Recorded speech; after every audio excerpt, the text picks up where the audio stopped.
My name is Leanne Falley and I fly as a pilot for Talkeetna Air Taxi. I was born in Fairbanks, Alaska, which is a very cold town deep in the heart of the interior of Alaska. I moved to Talkeetna about 13 years ago, and the summer I moved to town I learned to fly.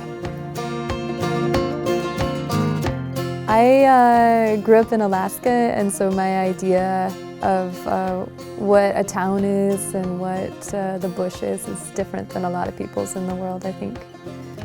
So, for instance, Talkeetna is considered it's an urban town for Alaska because we have a road that goes to our town. There's many towns in Alaska, villages that don't have roads to them, and that's the Alaska that's on the road system and the Alaska that's only accessed by airplane are two different Alaskas, and they're very different from each other culturally. I like both sides of Alaska, both the village life that's off the road system and the road system life. Road system life affords a lot of comforts that you can't get in the village, but the villages offer a lot of escape from the craziness of the cities. Life in Talkeetna is wonderful. It's a town of only 700 people, and it's a dead-end road. So the town is all in one spot, and the town is centered around its two runways, like other towns grow up around a highway or a railroad depot. So the town is built up around its runways, and then from here, the roads end and the airplanes begin. My passion for flying comes from living in a big country where there are no roads. And in a place as beautiful as Alaska, you have to have an airplane to see the rest of it.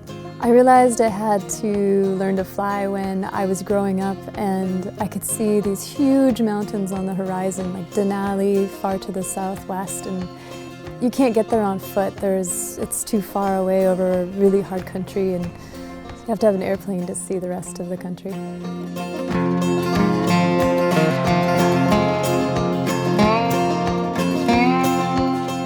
The history of aviation began in Talkeetna with support for gold mining, probably when the airplane came around in the 40s, 50s, and 60s, 1940 through the present day, actually. And so before that, people have been mining the placer deposits in the Dutch and Peters Hills east of town since the early 1800s. And previously, they would come to Talkeetna, which didn't get a road to it until 1966. So they would come to Talkeetna via the river or a trail, and then they would have to get all of their things to the gold mines across many different rivers, swamps, lakes, etc. to get to the gold mines. And so when the airplane came around, people figured out really quick that the airplane is a way better way to get to the gold mine than walking. There's a famous sign in the bar that says, it's an advertisement for one of the early air taxis, and it says, fly an hour or walk a week.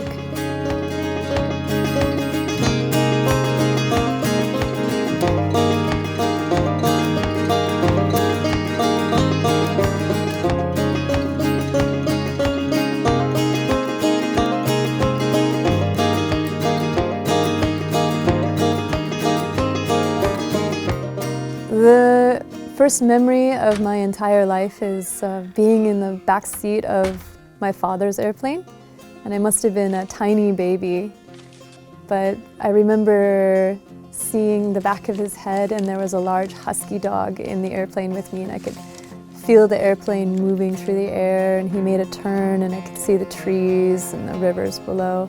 That's the first memory of my life. The first time I flew an airplane by myself, they call it your first solo, was probably one of the most amazing feelings of my whole life.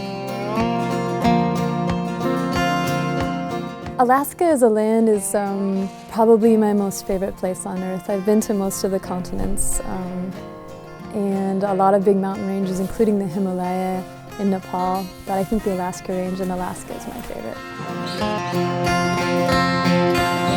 Alaska is my favorite because it is so big, so wild, and just a vast, untouched wilderness full of, intact biosphere, animals living in their natural habitat, big rivers with no dams on them, no roads, and mountain ranges rising from 100 meters here in Talkeetna to 6,000 meters in less than 100 kilometers.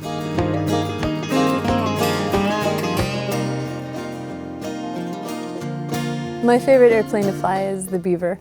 I like to fly the Beaver because it's such an iconic Alaskan bush plane. My favorite place to fly from Talkeetna is the Alaska Range, by far.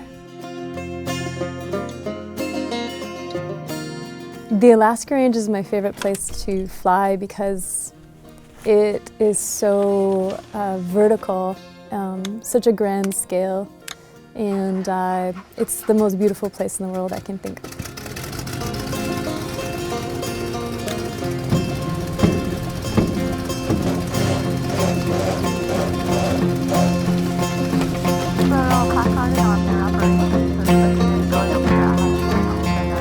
Flying here day by day has yet to become a routine for me, and I don't think it ever will.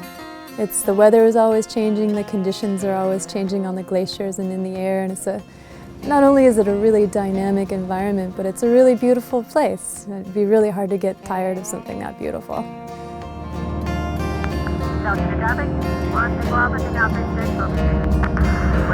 Landing on a glacier is a lot easier than landing on the runway. When you land on the glacier, we actually use a little bit of a slope in a glacier to slow momentum down. So you land facing uphill and then you turn around and you take off downhill.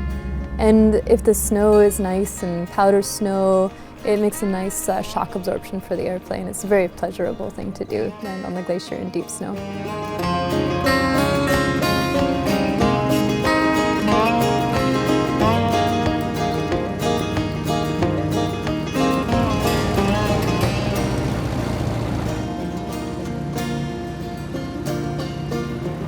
Before I was a commercial pilot and a mother, I worked as a climbing guide up on Denali, and so I've had the pleasure to go to the summit 6 times out of 12 expeditions and many more trips around smaller peaks in the area.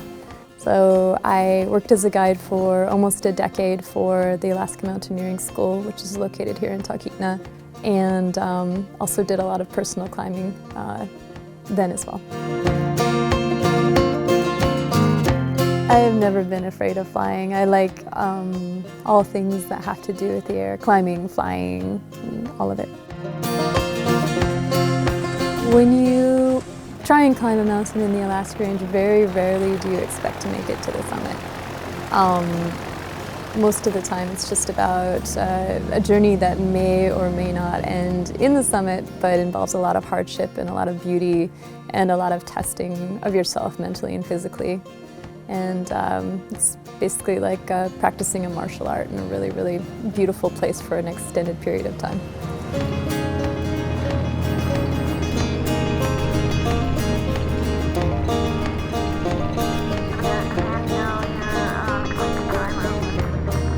My interest in aviation is definitely on the more poetic side. So just the feeling of being in the air and piloting the aircraft and flying through the mountains and landing on the glacier and seeing the things below. And I've learned enough maintenance to help the maintenance department out occasionally and do some preventative maintenance on my own airplane, but not much beyond that. When I take passengers in my airplane, I feel a great deal of responsibility to them. And the first thing I always tell them is that I'm a mother and a good safe pilot, and that safety is my first priority, but right behind that is showing them the Alaska Range in Alaska, which is stunning. And I've had people start crying because they thought the mountains were so beautiful, my passengers. A bush pilot is a broad definition, and very few pilots in Alaska would refer to themselves as a bush pilot. More you would say, oh, I am a float plane pilot, or I fly hunters, or I am a glacier pilot, which is what I am. So it's like a species of bush pilot. My next move as a pilot is to fly the de Havilland Otter, and I just received my first flight training today and it went really well. I really wanted to fly the Otter because it's a very powerful aircraft and very capable, and it's just a pleasure and a privilege to fly something like that, piece of machinery like that. There's only a few that exist in the world that are on wheel skis. I think on some level all pilots are escapists. For instance, if I have a really bad day, my first thing I want to do at the end of the day is jump into my airplane and head off into the sunset and don't look back.